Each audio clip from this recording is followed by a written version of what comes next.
नमस्कार, BBT news में आपका स्वागत है।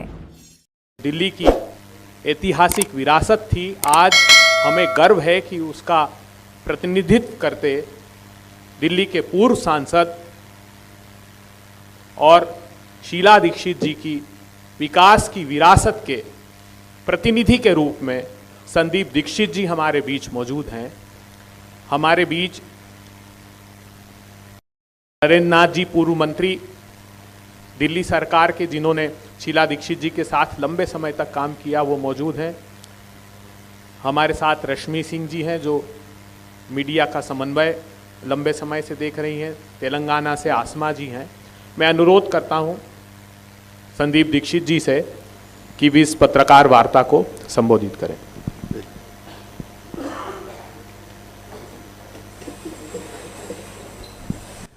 धन्यवाद अभय जी। मैं अगर बता दीजिएगा, अगर आवाज़ नहीं जा रही पीछे तक, तो आज के प्रेस कॉन्फ्रेंस का विषय यही था। हम लोगों ने आपस में चर्चा की थी। पिछले कुछ दिनों से कई बार हम लोग वर्तमान जो सरकार है दिल्ली की, आम आदमी पार्टी की, केजरीवाल जी की, उनके कई बयान बार बार आ रहे हैं। कुछ बयान हैं जिनसे वो खुद ही पलटते रहते हैं, कहते रहते हैं कि अगर मैंने जमुना जी को साफ़ नहीं किया होता 2025 तक तो मुझे वोट मत दीजिएगा। फिर कुछ पिछले 2-3 साल से कह रहे हैं कि कोई मुझे साफ़ नहीं करने देता है, इसलिए शायद 10-1 साल और मांग रहे हूँ आपसे। वो जाने क्या मांगते हैं, क्या नहीं मांगते हैं। दिल्ली में जो हवा की प्रदूषण की बात है, उसमें वो बार बार दुनिया भर के ऊपर सवाल खड़े करते हैं। तो मैं 2-4 कुछ ऐसी चीज़ें आपके सामने सम्मुख रखना चाहता था। और क्योंकि मेरा ये समझ है, जितना मैं दिल्ली को, दिल्ली के आंकड़ों को, दिल्ली के विकास को जानता हूँ, कि दोनों में सीधे सीधे भागीदारी हुई है तो दिल्ली सरकार के निकम्मेपन की हुई है। ये कुछ ऐसी चीज़ें हैं जो बहुत बेहतर तरीके से जिसमें दिल्ली सरकार काम कर सकती थी। और हवा का प्रदूषण और पानी का जो प्रदूषण जो है, उसमें देखा जाए तो क्योंकि कुछ काम इन्होंने 10 साल में नहीं किया, इसलिए मैं तो सीधे सीधे इनको दोषी मानूंगा इन दोनों चीज़ों के लिए। और ये बात इसलिए भी निकल कर आई कि 15-20 दिन से हम लोग ज़मीन पर कैंपेन भी कर रहे हैं और बहुत जगहों पे मुझे नागरिकों ने, वोटरों ने, और ये मत समझिएगा कि केवल कोई कोठी के या फ्लैट के रहने वाले थे, सामान्य जन ने बार बार मुझसे पूछा कि आप ये सब तो मुद्दे बात करते रहते हैं, जो हवा की खराबी है, जो पानी में खराबी है, उसकी बात कब हमारी राजनीतिक दल हमसे करेंगे। एक तरीके से मुझ पर उंगली उठाकर इल्ज़ाम की तरह मुझसे पूछा कि आप तमाम चीज़ें कहते हैं, इन 2 मुद्दों पर क्यों नहीं बात करेंगे। और एक दिन मेरा दिल हिल गया। मैंने उस वीडियो को भी एक बार ट्वीट किया था, पता नहीं आप लोगों ने देखा हो या ना देखा हो। एक बस्ती में मैं गया, टाइप 2 या टाइप 3 के अधिकारी थे। जब मैं ऊपर गया तो एक व्यक्ति मुझे मिला, तो उसको सांस की दिक्कत थी। उसके बेड पर एक सिलेंडर गैस का लगा हुआ था। तो मुझे लगा कि बीमार व्यक्ति है। मैंने उससे कहा कि भाई साहब आप उठिए मत, बैठिए। मैं डोर टू डोर कर रहा था। तो उसके एकदम आंसू छलक आए और सिलेंडर की तरफ पॉइंट करते हुए उसने कहा कि ये मेरे को कोई बीमारी नहीं है, ये इस प्रदूषण के कारण है कि मैं ज़िंदगी मेरी तबाह हो गई है। और वो आम आदमी पर उस पर नाराज़गी अपनी जताने लगा। मैं उसकी राजनीति में नहीं जाता हूँ जो क्या वो टिप्पणी कर रहे थे। सीधे सीधे उस आदमी ने कहा कि मेरी ज़िंदगी ख़त्म कर दी है इस जहरीली हवा ने। और मुझे उस दिन लगा कि इन विषयों को हम लोगों को ज़रूर इस चुनाव में उठाना चाहिए। पहले हम हवा की बात करते हैं। दिल्ली में ऐसा नहीं है कि कोई ये पराली आज से जल रही है। जब से धान आया है, जब से धान की खेती पंजाब में, पश्चिम उत्तर प्रदेश में, हरियाणा में होती है, पराली तब से जलती आ रही है। पराली कैसे पिछले 4-5 साल, 6 साल, 8 साल में दिल्ली में प्रदूषण का सबसे बड़ा कारण बन गई। और दुर्भाग्य की बात यह है कि जो लोग सूचनाओं और लोगों के बीच में माध्यम बनते हैं, उन्होंने भी इस बात को खरीद लिया कि अगर कोई कारण है तो पराली का है। आज तो कोई पराली नहीं जल रही, कल तो कोई पराली नहीं जल रही थी। 300, 350, 400 की SPM हमारी क्यों होते हैं, ये बहुत बड़ा सवाल उठता है। और मैं इसके लिए कुछ चीज़ें आपके सामने मैं प्रस्तुत भी करना चाहूँगा। प्रेजेंटेशन है, इसमें माफ़ करिएगा, वो कहाँ गया बटन। कुछ ऐसी बातें थी जो पहली सरकार ने की और ये सरकार नहीं कर पाई। ये मैं इसलिए कहना चाहता हूँ कि पहले भी एक लड़ाई लड़ी गई थी। 1998-99 में भी दिल्ली में प्रदूषण का बहुत बुरा हाल था। अलग चीज़ें थी उस समय के प्रदूषण की, क्योंकि समय में स्थिति बदलती है, तकनीकी रूप से नई नई चुनौतियाँ आती हैं। लेकिन सरकार वो होती है जो काम करती है, जो किसानों पर या पराली पर या किसी और चीज़ पर इस चीज़ को नहीं निर्भर करती है कि क्यों हम अपना काम नहीं कर पाते हैं। मैं कुछ आंकड़ों के साथ इस बात को सीधे सीधे आपके सामने स्थापित करना चाहता हूँ। ये कहाँ से होगा? पढ़ रहा है?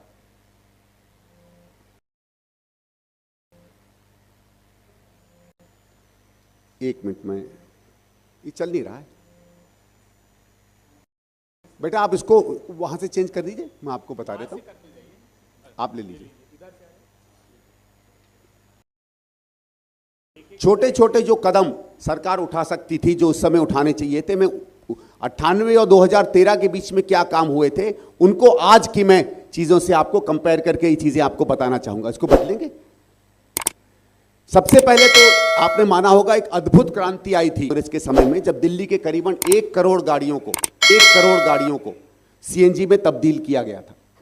यह अगर काम नहीं होता तो किस तरीके की भयानक स्थिति आ जाती, आप खुद ही समझ सकते हैं। और निरंतर तकनीक तब से बेहतर होती चली गई। और मैं इसलिए कहता हूं कि 2011-12 में जब एयर पोल्यूशन दिल्ली में बेहतर हुआ था, और अगर आप आखिरी लाइन देखिएगा, ये मेरा नहीं है, ये टेक्निकल एजेंसीज का है, कि 12 साल में दिल्ली में पहली बार 2% जो है पोल्यूशन कम किया गया था। आज मुझे एक कोई आदमी बता दे कि अगर पिछले 10 या 12 साल में 10% भी अगर एवरेज में हमारा पोल्यूशन कम किया गया हो। और ये क्यों हुआ था?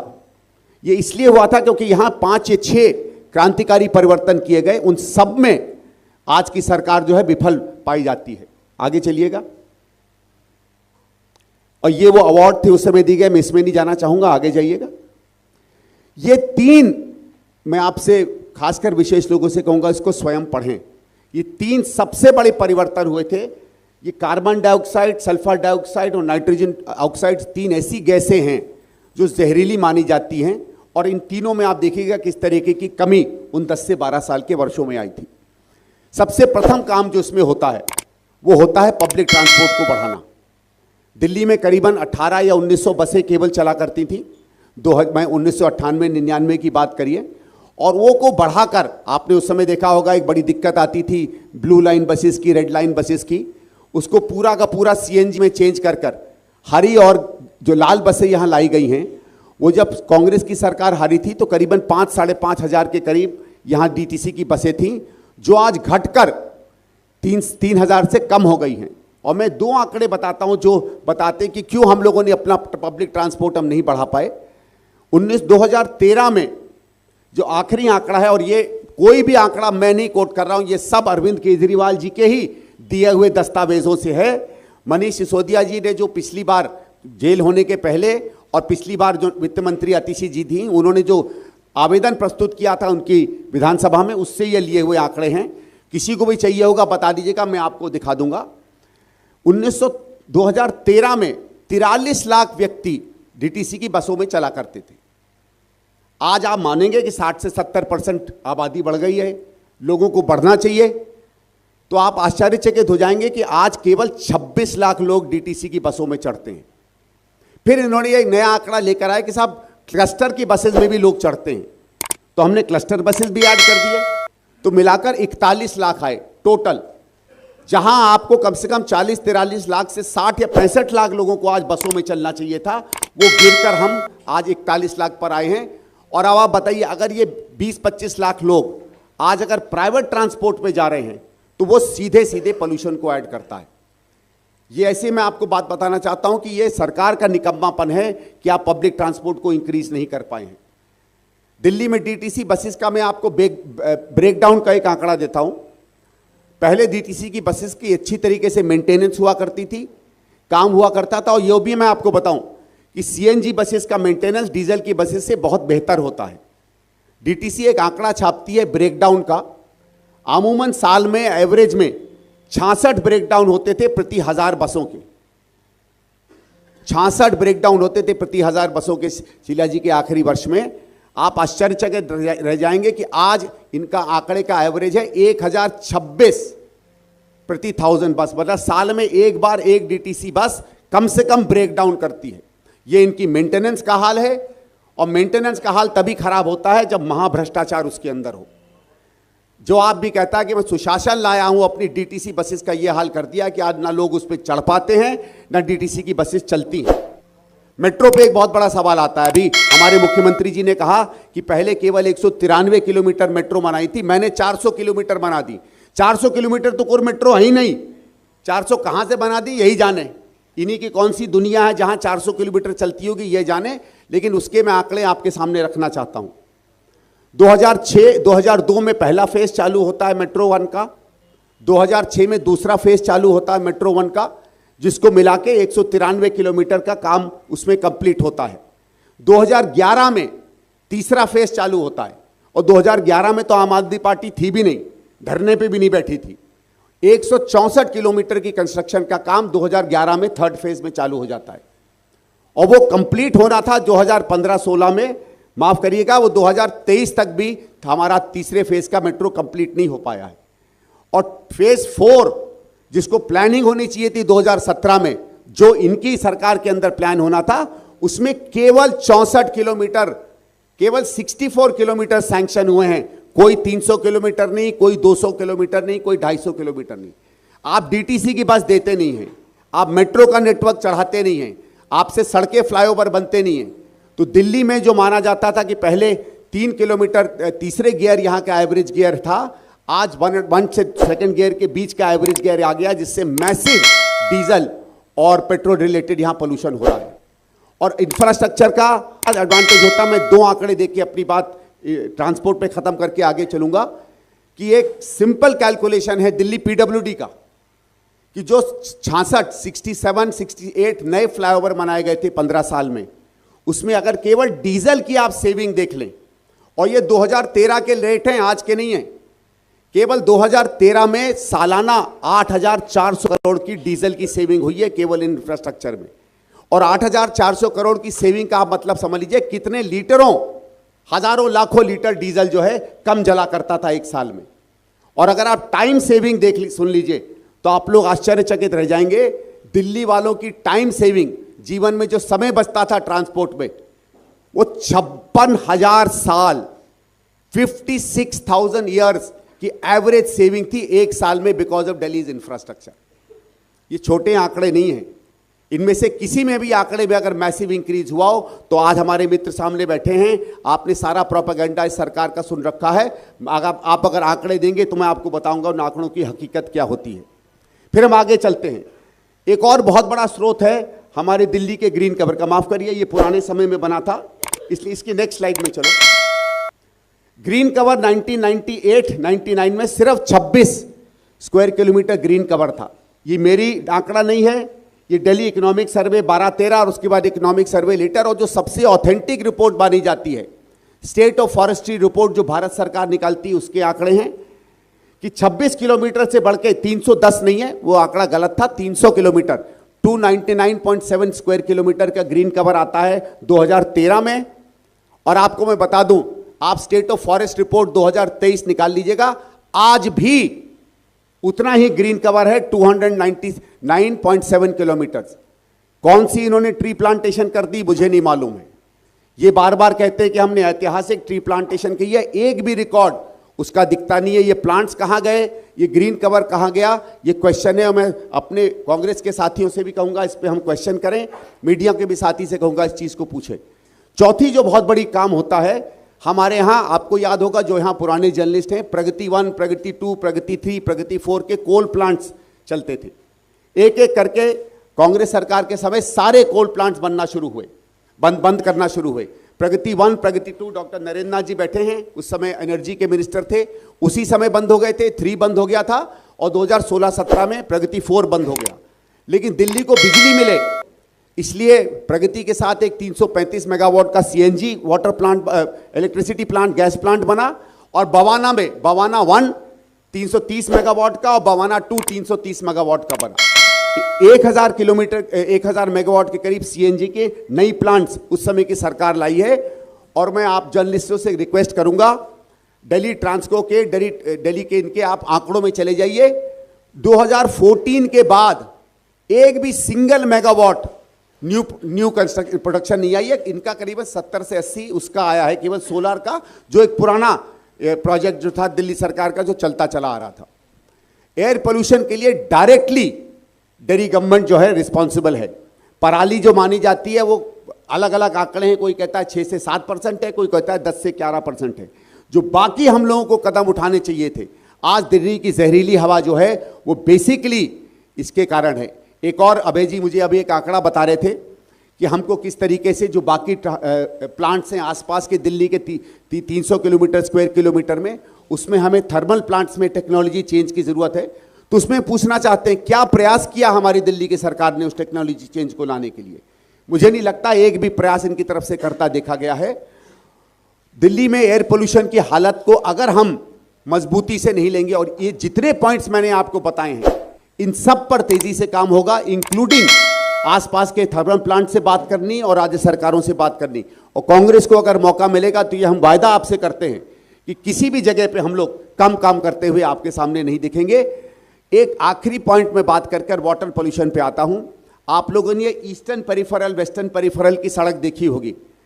ये एक तय हुआ था कि अगर हमारा मेजर ट्रांसपोर्ट दिल्ली के बाहर से चलेगा तो वो ट्रांसपोर्ट फायदा करेगा, दिल्ली में ट्रैफिक नहीं आएगा। आप लोगों को शायद पता नहीं है, 1998-99 में दिल्ली की कांग्रेस सरकार है जिसने इस बड़ी इंफ्रास्ट्रक्चर का प्रपोजल दिया था भारत सरकार को, और सबसे पहले भारत सरकार की किटी में अपनी स्टेट का कंट्रीब्यूशन अगर किसी ने दिया था तो आपकी दिल्ली की सरकार ने दिया था। वो दुर्भाग्य की बात है कि बहुत दिन लगे, 10, 12, 15 साल लगे उसको बनने में, लेकिन दिल्ली ने अपनी इसकी ड्यूटी तभी पूरी कर ली थी।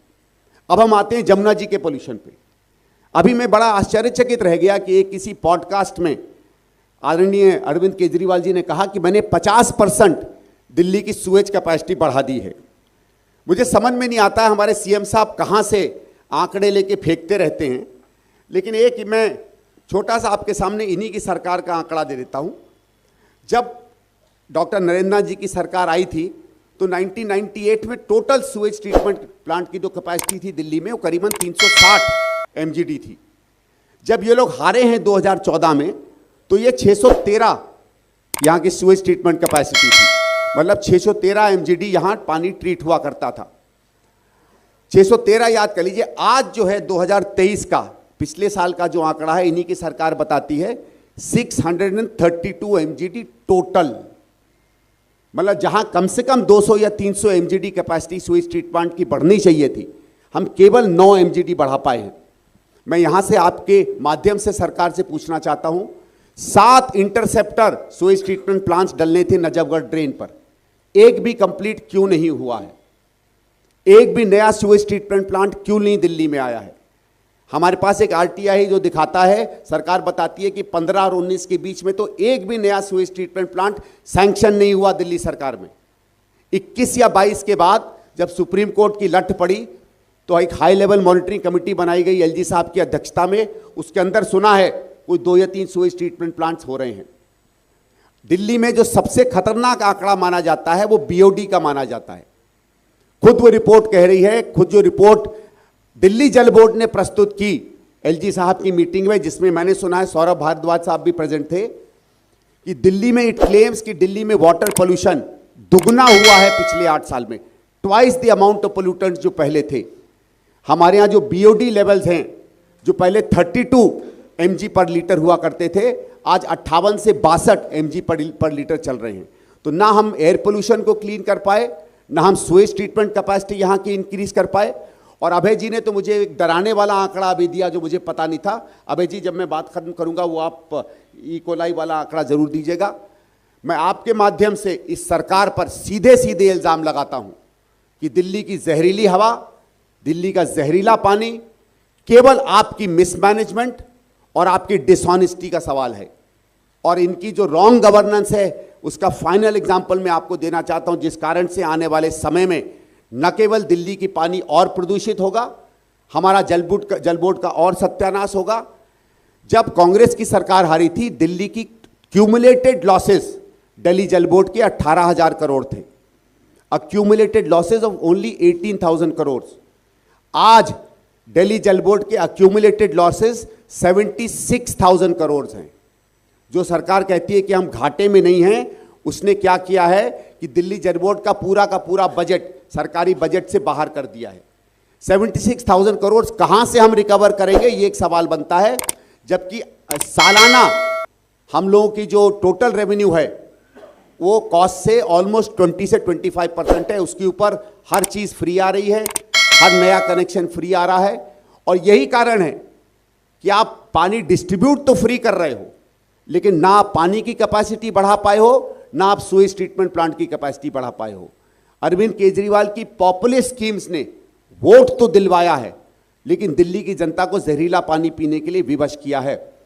पानी का अगर मैं आपको बता दूं, पानी में 2013 में टोटल वाटर ट्रीटमेंट प्लांट्स की कैपेसिटी दिल्ली में 920 एमजीडी थी, 920 एमजीडी।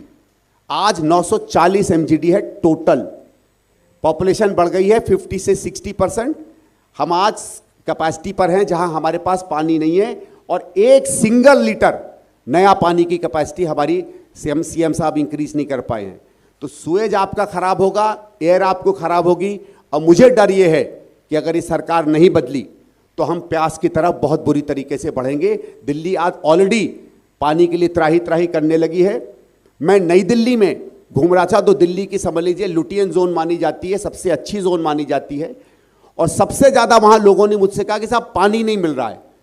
मुझे आश्चर्य हुआ कि एनडीएमसी में क्यों नहीं पानी मिल रहा। मैंने एनडीएमसी के जो वाटर इंजीनियर हैं उनको फ़ोन करके पूछा, तो उन्होंने कहा कि सर जल बोर्ड से पानी नहीं आ रहा है, जल बोर्ड में प्रेशर ही नहीं बन रहे हैं, इतनी ज़्यादा लैक ऑफ कैपेसिटी है। मैं इसलिए ये बातों को रेखांकित करना चाहता था।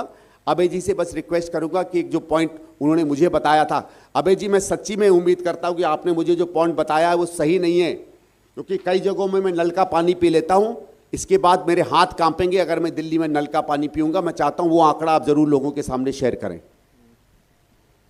धन्यवाद संदीप जी। जो 16 प्लेसेस पर पानी के सैंपल लिए दिल्ली की सरकार ने, और आप चौंक जाएंगे ये जानकर, पूरे विश्व में इतना कंटेमिनेशन पूरे विश्व में किसी सैंपल में आज तक नहीं निकला।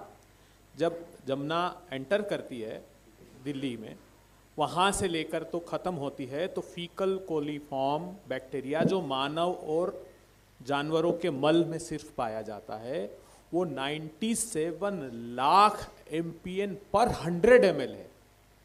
आप चौंक जाएंगे सुनकर। उसका नॉर्म्स है 230 मतलब शुद्ध मानव मल मूत्र है, जो जिसके लिए ये सरकार रिस्पॉन्सिबल है।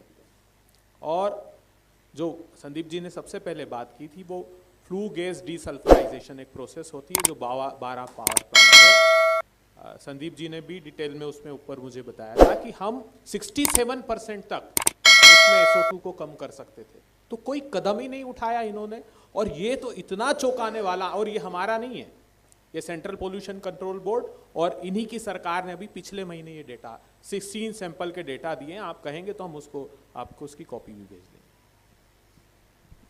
डॉक्टर साहब एक पॉइंट ऐड करना चाह रहे थे, उसके बाद क्वेश्चंस प्लीज। 2023 में केजरीवाल साहब ने कहा था कि तुम्हारा दिल्ली का बेटा मुख्यमंत्री जमुना में डुबकी लगाएगा। मैं पूछना चाहता हूं कि जमुना में डुबकी केजरीवाल साहब कब लगाएंगे इसका नहीं पता। ये भी उन्होंने, मैं समझता हूँ, एक मुहावरा बना के छोड़ दिया, अरे भाई अब लगाओ ना जमुना में डुबकी। अब लगाने का समय पता लगेगा कि जमुना को तुमने एक गंदा नाला बना दिया। आज जमुना में डुबकी नहीं लगाई, जमुना का पानी पी के तो दिखाओ, जो दिल्ली वालों को पिला रहे हो गंदा पानी। तो हमने जमुना के लिए स्कीम बनानी पड़ेगी, और मैं आपसे वायदा करता हूँ कांग्रेस पार्टी सरकार में आएगी। इस बार हमने जमुना के बारे में बहुत कुछ सोचा है, प्लानिंग है उसकी, किस तरीके से हम जमुना को पानी को स्टोर करेंगे और दिल्ली के लोगों को सप्लाई करेंगे। और केजरीवाल साहब जिंदगी में कभी जमुना में डुबकी लगा नहीं पाएंगे, मेरा दावा है इस बात का। Thank you. Any questions please.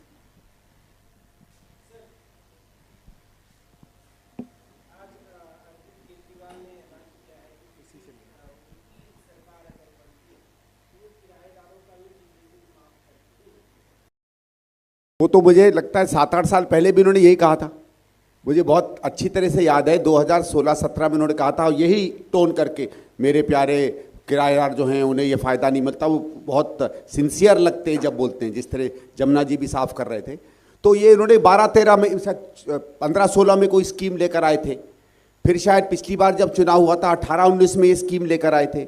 अब चुनाव हुआ है, अब लेकर आए हैं, और 5 साल बाद हम लोग यहीं बैठेंगे, फिर ये स्कीम आ जाएगी। फिर आप मुझसे यही सवाल पूछ लेना, क्योंकि हल होगा नहीं मसला, और यही सवाल चलते चले जाएंगे।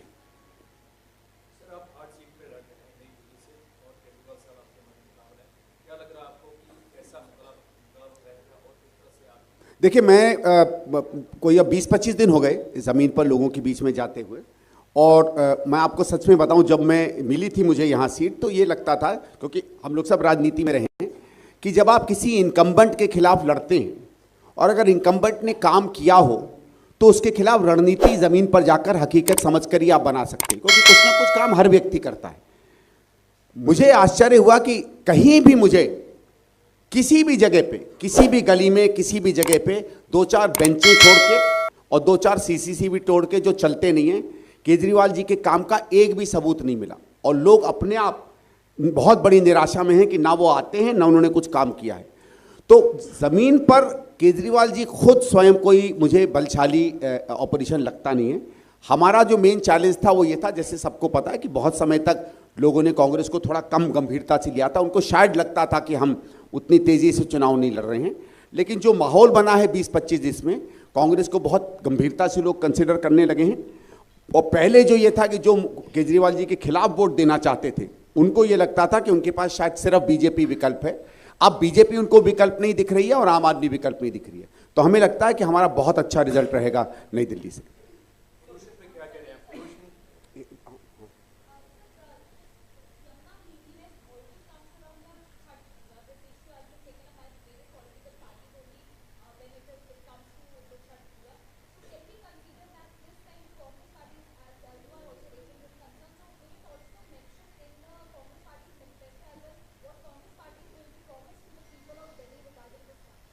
Ma'am, with regard to Chhat, I already know what's coming. We'll just wait because there is going to be a pretty decent announcement regard to that. But you know, the whole thing is that आप छठ में water quality जिसमें लोग जा सकते हैं, नहा सकते हैं, वो तभी पॉसिबल है जब कम से कम नजफगढ़ पर हमारे इंटरसेप्टर्स बने, जब सीरियस काम हो, जो पूरी दिल्ली से मलमूत्र जाता है वो स्वीट ट्रीटमेंट हो। सी आज ऑलमोस्ट हम लोग 400 से 500 MGD अनट्रीटेड वेस्ट डाल रहे हैं। तो आप बाकी कुछ भी कर लीजिए, जब तक ये मूल काम नहीं होगा, and this according to me will take at least 2 to 3 years of very very serious work, very very large investment. इसमें बहुत मेजर इन्वेस्टमेंट, क्योंकि स्वीट ट्रीटमेंट प्लांट्स हमको याद है जब हमारे समय में लगते थे, काफ़ी सीरियस टेक्नोलॉजी है, इसमें इंटरनेशनल कोऑपरेशन की ज़रूरत पड़ती है, हाई लेवल का, क्योंकि हमारे यहाँ ह्यूमन पोल्यूटेंट्स भी हैं, हमारे यहाँ केमिकल पोल्यूटेंट्स भी हैं। एक और बहुत दुर्भाग्य की बात हुई है कि पिछले 8-10 साल में बहुत C small scale tiny sector में पोल्यूटिंग इंडस्ट्रीज दिल्ली में स्प्राउट कर गई हैं। हमको तो खैर पूरा विश्वास है कि सरकार के संरक्षण में करप्शन के कारण आई है, बट उस टॉपिक में मैं नहीं जाना चाहूँगा, उनको भी हमको रोकना पड़ेगा। एक और बहुत मेजर जो कंट्रीब्यूटिंग फैक्टर था कि उस समय पानी इतना ख़राब नहीं हुआ था, बहुत कम लोगों को याद होगा, 1999-98 से लेकर 2 या 3 के बीच में बहुत सी पोल्यूटिंग इंडस्ट्रीज दिल्ली से बाहर मूव आउट की करी थी, करीबन 2.5 से 3 लाख यूनिट हटाए गए थे, जिसका बड़ा सकारात्मक असर क्लीन वाटर में हुआ था। उसका भी एक बहुत मेजर रिवर्सल हुआ है। बट आप वेट करिएगा, जब हमारे उस पर डिटेल्स आ जाएंगे। नहीं तो अभय जी ने मुझे जो झांकी दिखाई है, फिर अभय जी डांटेंगे कि आपने फॉर्मली पब्लिश होने के पहले बोला है। सॉरी, आप पूछ रहे थे?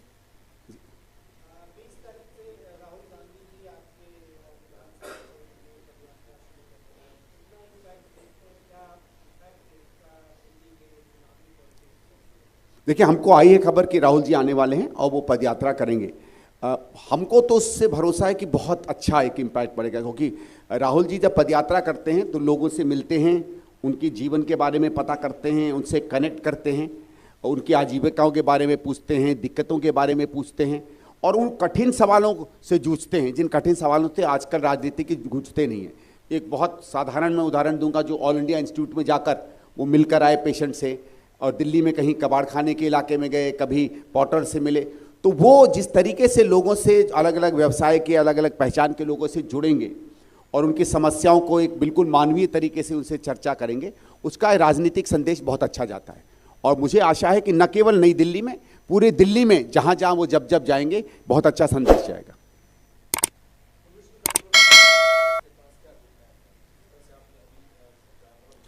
देखिए, मैंने जो आपको 5 या 6 चीज़ें बताई थी जिस कारण से हवा का पोल्यूशन कम हुआ था, एक तो पब्लिक ट्रांसपोर्ट में मैसिव इंक्रीज की बहुत आवश्यकता है।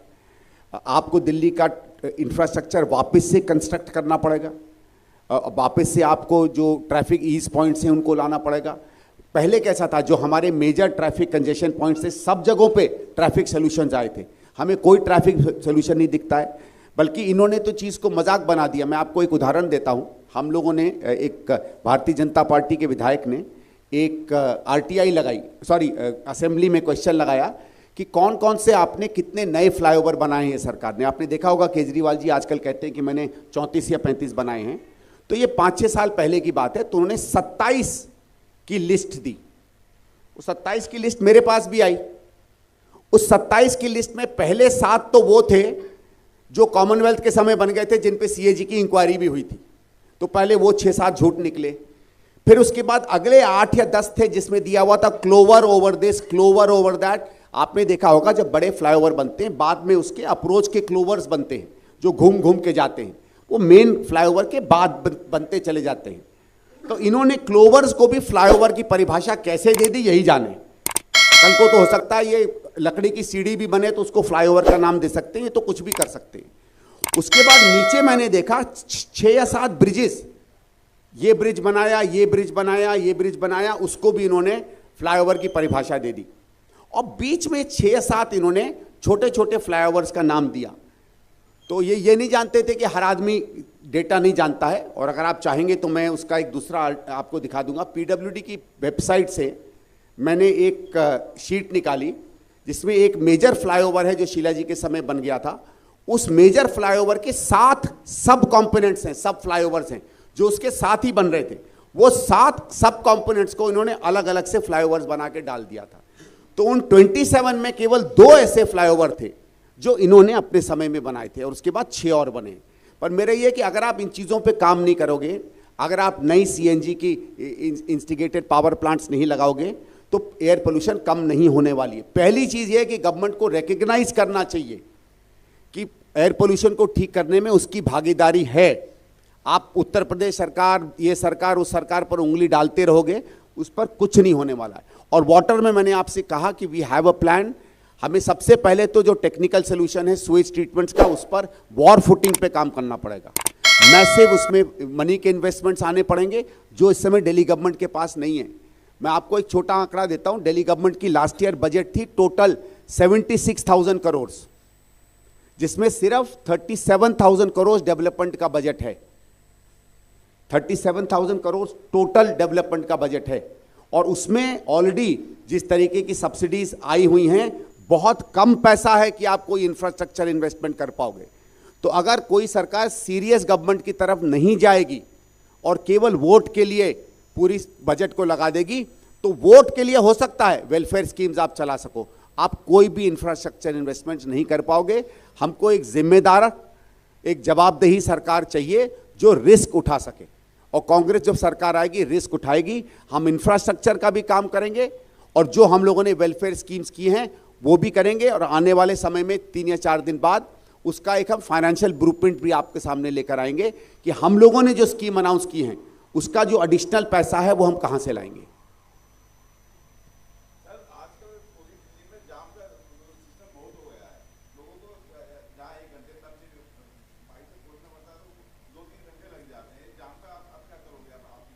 देखिए साहब, जाम पे जैसे पहले काम होता है, सबसे पहले है कि आपको मानना है कि जाम लग रहे हैं।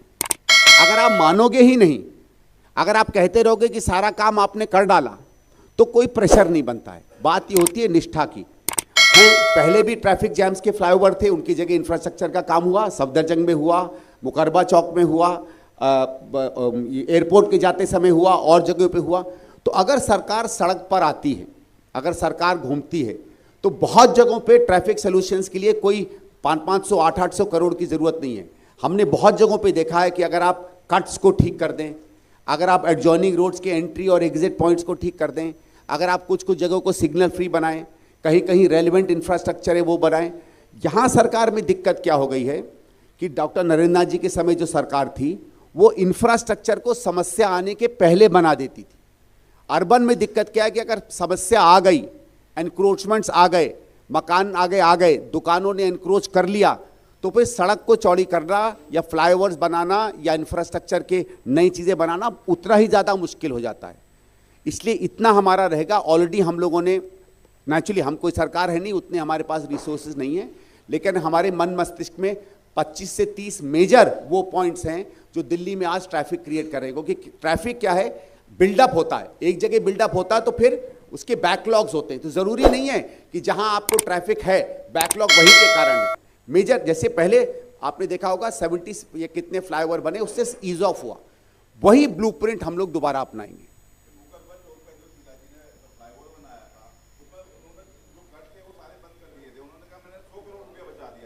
जी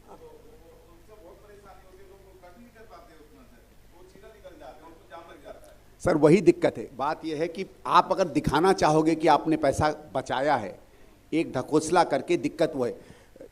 हर फ्लाईओवर में जब होता है, मैं आपको इतना बता सकता हूं, जैसे आपने देखा होगा आईटीओ पे जो ये अंडरग्राउंड बना है, ये इसमें जब मैं एमपी था तो 3 सॉल्यूशंस एक्चुअली वर्कआउट हुए थे। लेफ्ट जाने का, अगर आप जंगपुरा से आएंगे तो लेफ्ट का कट का सलूशन है।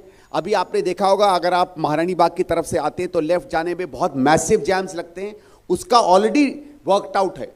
लेकिन उस वर्कआउट के लिए आपको इन्वेस्टमेंट चाहिए, जितना अभी इन्वेस्टमेंट किया इससे 4 गुना इन्वेस्टमेंट चाहिए। पैसा आपके पास है नहीं ना, मैं आपसे कह रहा हूं 37,000 करोड़ का टोटल आपके पास बजट है, 39,000 करोड़ का कमिटेड सैलरीज और इस्टेब्लिशमेंट का बजट है। और क्या ये सरकार का निकम्मापन है, मैं नेक्स्ट टाइम बताना चाहता था ये फिगर, लेकिन मैं अभी बता देता हूं। टैक्स कलेक्शन क्यों इनसे नहीं हो रहा है? अभय जी आप जानेंगे 2004 से 14 के बीच में जो टैक्स का रेट ऑफ इंक्रीज हुआ था कांग्रेस गवर्नमेंट में, वही रेट अगर आप अप्लाई करें 2015 से लेके 21-22 में, और इसमें मैं कोविड ईयर को डिस्काउंट करता हूं, और ये बात आप मानिए कि जीएसटी के आने के बाद टैक्स कलेक्शन की रेट्स पूरे हिंदुस्तान में बढ़े हैं। तो अगर आप केजरीवाल जी के समय का पिछले 10 साल के टोटल टैक्स कलेक्शन ले लीजिए और शीला जी के समय का जो टैक्स कलेक्शन का रेट था वो टैक्स कलेक्शन ले लीजिए, तो पिछले 10 साल में we have a revenue loss of 1,84,000 crore. 18,000 crore अगर आपने सालाना इकट्ठा किया होता तो आप समझ लो कितना इंफ्रास्ट्रक्चर आपका बना होता। तो ये एक सोल्यूशन नहीं है, ये पूरी गवर्नेंस पद्धति को ऑनेस्ट तरीके से देखने की बात है। आप पत्रकार एक बस छोटा सा, मैं ये जो जमुना जहां एंटर करती, क्या पल्ला बोलते हैं उसको? हाँ, इसमें जो अक्टूबर नवंबर में, इस दिसंबर को रिपोर्ट पब्लिश किया जिसका जिक्र संदीप जी कर रहे थे, पल्ला पे बायोकेमिकल ऑक्सीजन डिमांड जो नॉर्म्स हैं 3 वो होनी चाहिए, और जो संदीप जी बता रहे थे 54 से 58 तक जहां यमुना खत्म होती दिल्ली में, मतलब केजरीवाल ने कैसे यमुना एंटर करती है वहां से इसको खराब करना स्टार्ट किया। वैसे ही फीकल कोलिफॉर्म 1100 था, जो मैंने 97 बोला था वो 79 लाख। देखिए आप, वजीराबाद में आया तो वो 2600 हुआ, वो ISBT ब्रिज पर आया तो वो 4,90,000 हुआ, वो ITO ब्रिज पर आया तो 3,30,000 हुआ, वो निजामुद्दीन ब्रिज पर आया तो 5 लाख हुआ, वो ओखला ब्रिज पर आया तो 5 लाख, फिर कैनाल पर, आगरा कैनाल पर आया तो वो 70 लाख, और आखिरी में जब यमुना जा रही है हमारे यहाँ तो वो 79 लाख MPN पर 100 ml हो गया। मतलब 100% यमुना के अंदर घुसने से लेकर बाहर जाने तक केजरीवाल और उसकी सरकार इसमें रिस्पॉन्सिबल है। 39 सीवरेज ट्रीटमेंट प्लांट में से खुद कह रहे हैं इस रिपोर्ट में कि 20 सब स्टैंडर्ड है। जो संदीप जी ने बताया कि आगे काम नहीं हुआ उन पर, लेकिन जो एग्जिस्टिंग है उसकी भी स्थिति दयनीय, खुद उन्होंने अपनी रिपोर्ट में